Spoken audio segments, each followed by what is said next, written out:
अब कुरा गरौँ कर्णाली याक्स होइन, कर्णाली याक्सको चाहिँ मैले कुरा गर्दै छैन। प्रियङ्क पाञ्चाल 197 रन मात्रै हानेका छन्। हेर्दाखेरि त अलमोस्ट 200 रन हानेका छन्, एकदम खतरा जस्तो लाग्न सक्छ होइन। तर डिसपोइन्ट किन छु भन्दाखेरि प्रियङ्क पाञ्चालदेखि फर्स्ट म्याचमा चाहिँ 90+ स्कोर बनाएका थिए र त्यसपछि चाहिँ ओभरअल टुर्नामेन्टमा त्यस्तो खतरा स्कोर नै बनाएनन् होइन। 141 को स्ट्राइक रेटले अलमोस्ट ब्याटिङ गरेका थिए। एभरेज पनि राम्रो छ, क्लोज टु 30 को एभरेज रहेको छ है।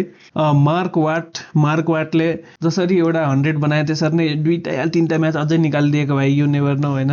के थाहा कर्णाली याक्स के अरू नै हुन सक्छ जस्तो लाग्छ। 246 रन बनाए, स्ट्राइक रेट अलमोस्ट 162 को रहेको छ, एभरेज पनि 35+ को एभरेज रहेको छ। बलिङमा पनि राम्रो गरेका छन् मार्क वाटले होइन, 5 विकेट निकालेका छन्। इकोनोमी हेर्नु न, एकदम 6.5 को इकोनोमी एउटा स्पिनरको लागि राम्रै हो भन्न सक्छौँ होइन।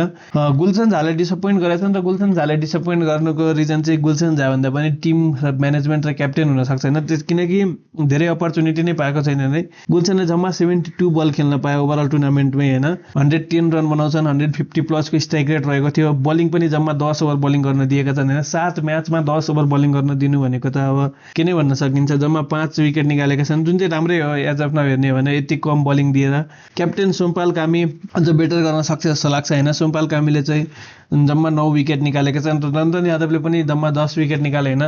नन्दन र सोमपाल कामी दुवैजनासँग चाहिँ एकदम हाई एक्सपेक्टेसन रहेको थियो कि दुईटैले चाहिँ लङ टाइमदेखि सँगै खेलिरहेका छन् होइन। सो वान चेन्ज गरेर चाहिँ खत्रै बलिङ गर्न सक्छन् कि भन्ने एक्सपेक्टेसन थियो, त्यो चाहिँ गर्न सकेनन् होइन योपालि। मेबी सिजन 3 मा चाहिँ म हेर्न चाहन्छु होइन। र म यो पनि चाहन्छु कि यदि एनपिएल सिजन 3 मा चाहिँ गुलसन सायद कर्णाली याक्सबाटै खेल्छन् होइन, अलिकति बेटर युटिलाइज गर्छन् कि कर्णाली याक्सले होइन। बेटर युटिलाइज गर्न सक्यो भने गुलसनलाई चाहिँ होइन, नम्बर 4 मा किन खेलाउँदैन कि यो टिमले गुलसन झालाई। नम्बर 4 नम्बर 3 तिरै खेलाइदिए पनि हुन्छ कि। द मोमेन्ट पावर प्ले सक्यो, स्पिनरको अपरेट गर्ने बेला हुन्छ, गुलसन झालाई पठायो भने यस्तो राम्रो युटिलाइज गर्न सक्छ यो टिमले। तर अहिलेसम्म युटिलाइज गरिरहेको छैन। आई होप कि कर्णाली याक्सले चाहिँ सायद कुनै टिम म्यानेजमेन्टमा चेन्ज गर्ला, केही त गर्ला कि एनपिएलको सिजन 3 मा चाहिँ गुलसन झालाई प्रपरली युटिलाइज गरेर चाहिँ सायद यु नेभर टाइटल जित्न सक्छ होइन, केही पनि थाहा छैन।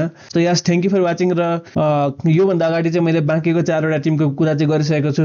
त्यो त्यहाँनिर चाहिँ गएर भिडियो हेर्न सक्नुहुन्छ र लिङ्क चाहिँ डिस्क्रिप्सनमा भेट्नुहुन्छ। र बाँकी 24 मेम्बरको जुन नेपाली स्क्वाड निकालेको थियो त्यो क्याम्पको लागि, त्यसको बारेमा पनि कुरा गरेको छु। र बाँकी ओभरअल नै नेपाली स्टार प्लेयरहरूले चाहिँ कस्तो गरेका छन् एनपिएलमा त्यसको बारेमा पनि कुरा गरेको छु। त्यसको पनि लिङ्क चाहिँ डिस्क्रिप्सनमा आइरहेको होला, त्यहाँ गएर हेर्न सक्नुहुन्छ होइन। Yes and thank you for watching and stay tune. Bye by.